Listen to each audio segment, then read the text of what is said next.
jusqu'à la ville de David appelée Bethléem. Il était en effet de la maison et de la lignée de David.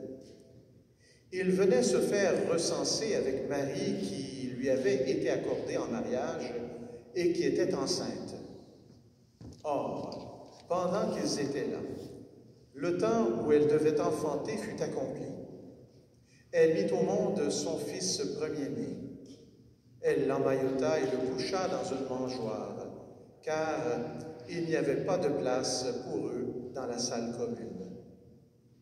Dans la même région, il y avait des bergers qui vivaient dehors et passaient la nuit dans les champs pour garder leurs troupeaux. L'ange du Seigneur se présenta devant eux, et la gloire du Seigneur les enveloppa de sa lumière. Ils furent saisis d'une grande crainte.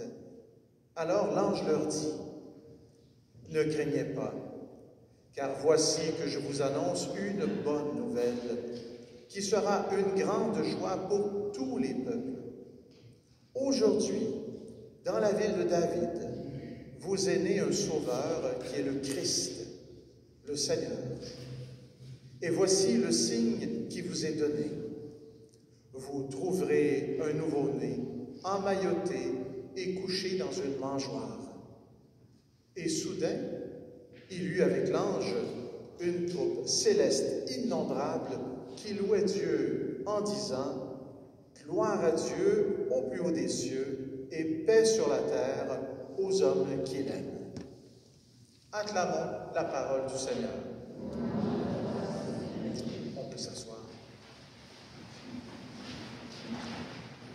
J'avais ma réflexion sur l'attente, parce que quand une femme est enceinte, elle doit attendre au moins 9 mois. Et puis, parfois, ça se précipite, ça peut être des prématurés. Mais évidemment, cette attente, nous sommes également en plan liturgique dans ce qu'on appelle l'Avent. Nous sommes dans une attente jusqu'au jour de la naissance de Jésus. La plupart d'entre nous considérons l'attente comme une perte de temps.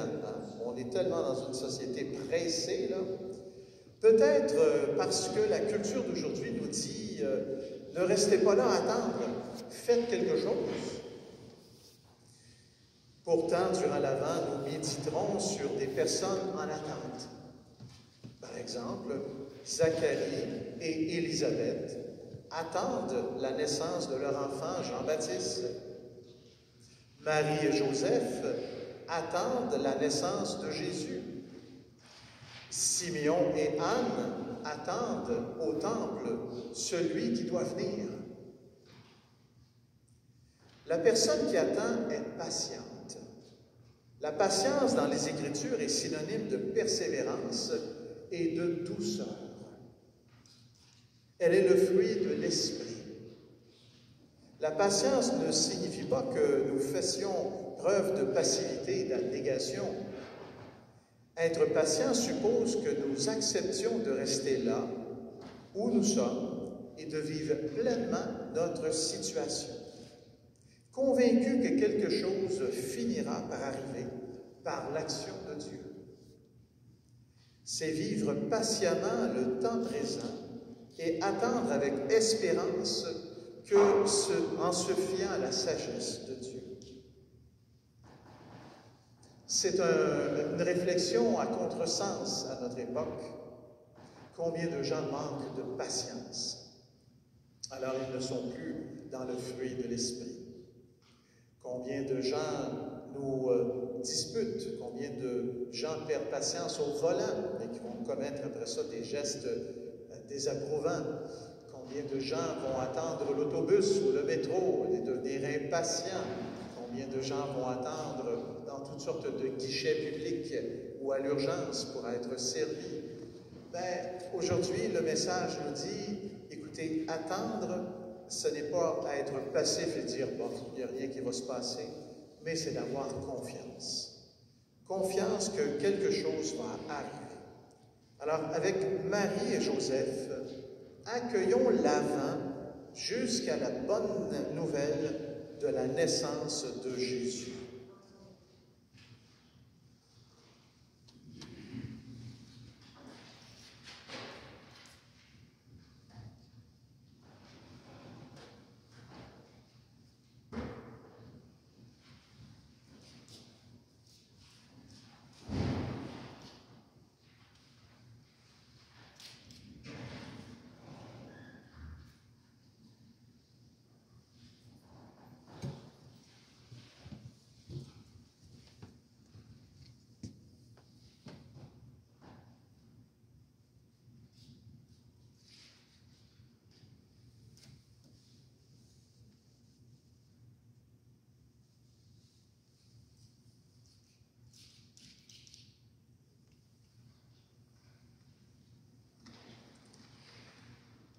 Et pour ce Jésus, ce cœur d'amour, nous allons maintenant prendre le temps de faire cette litanie du Sacré-Cœur pour lesquelles vous pourrez répondre. Seigneur, ayez pitié de nous. Ô Christ, Seigneur, Jésus-Christ, Jésus-Christ, Père céleste qui êtes Dieu, Dieu le Fils rédempteur du monde, cœur de Jésus, Fils du Père éternel, cœur de Jésus formé par le Saint-Esprit dans le sein de la Vierge Marie, cœur de Jésus uni substantiellement au Verbe de Dieu, cœur de Jésus, souveraine majesté, cœur de Jésus, temple saint du Seigneur, cœur de Jésus, tabernacle du Très-Haut, cœur de Jésus, maison de Dieu et porte du ciel, cœur de Jésus, fournaise ardente de charité, cœur de Jésus, sanctuaire de la justice et de l'amour, cœur de Jésus, plein d'amour et de bonté,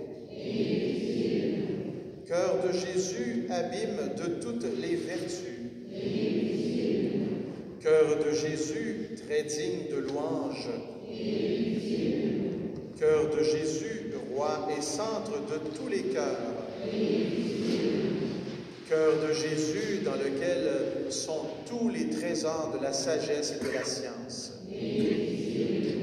cœur de Jésus dans lequel réside toute la plénitude de la divinité, cœur de Jésus, objet de complaisance et du Père céleste, cœur de Jésus, le désiré des collines éternelles, cœur de Jésus, patient et très miséricordieux, cœur de Jésus, libéral pour tous ceux et celles qui vous invoquent, cœur de Jésus, source de toute vie et de sainteté, cœur de Jésus, propitiation pour nos péchés, cœur de Jésus, rassasié d'opprobre, cœur de Jésus, broyé à cause de nos péchés, cœur de Jésus, obéissant jusqu'à la mort, cœur de Jésus, percé de la lance, cœur de Jésus, source de toute consolation, cœur de Jésus, notre vie et notre résurrection, cœur de Jésus, notre paix et notre réconciliation, cœur de Jésus, victime des pécheurs, cœur de Jésus, salut de ceux et celles qui espèrent en vous, cœur de Jésus, espérance de ceux et celles qui meurent dans votre amour, cœur de Jésus, délice de tous les saints et les saintes, agneau de Dieu qui effaçait les péchés du monde, agneau de Dieu qui effaçait les péchés du monde, agneau de Dieu qui effaçait les péchés du monde, Jésus doux et humble de cœur,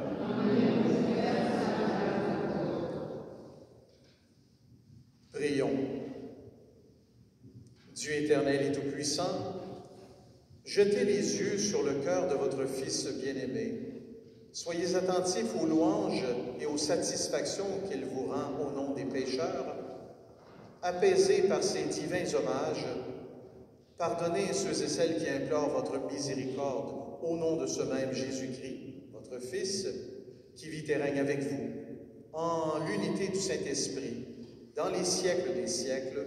Amen. Je vais maintenant passer dans l'allée avec le Saint-Sacrement.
toi mon bonheur, mon unique espoir.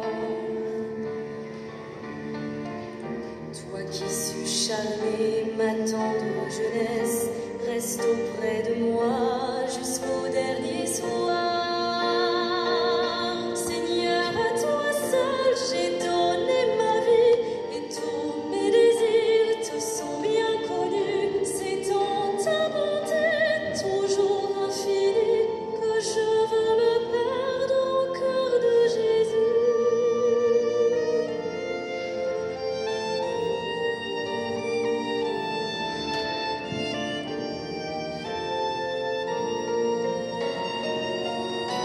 Afin de pouvoir contempler ta gloire, il faut, je le sais, passer par le feu. Moi je choisis pour mon purgatoire ton amour brûlant au cœur de mon Dieu.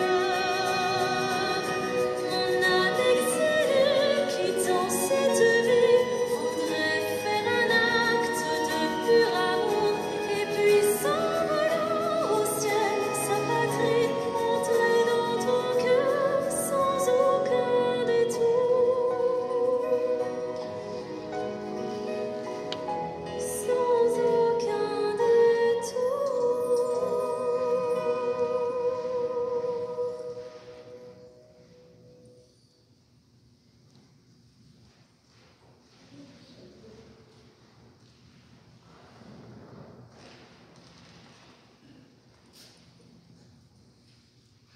Merci Seigneur de toujours faire preuve de patience et d'espérance pour notre humanité, trop souvent déchirée par le péché, par le mal.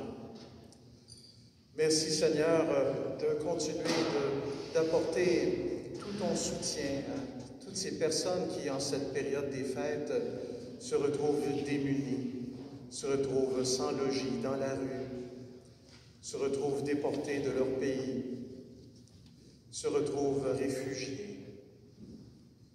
Merci Seigneur de continuer d'espérer en l'être humain et de venir nous sauver, de nous apporter hors de tout doute et pour toute époque et dans toute l'histoire de l'humanité l'incroyable message d'amour. Aimez-vous les uns les autres. Apprenez à vous pardonner aussi souvent que moi je vous pardonne. Et allez dans la paix du Christ. Alors Seigneur, que ta bénédiction descende sur nous. Au nom du Père et du Fils et du Saint-Esprit. Amen. N'oubliez pas qu'on se retrouve le 9 décembre prochain pour la fête de l'Immaculée Conception. Il y aura messe à 9h30, midi, 14h30 et 17h. Et les confessions entre les messes.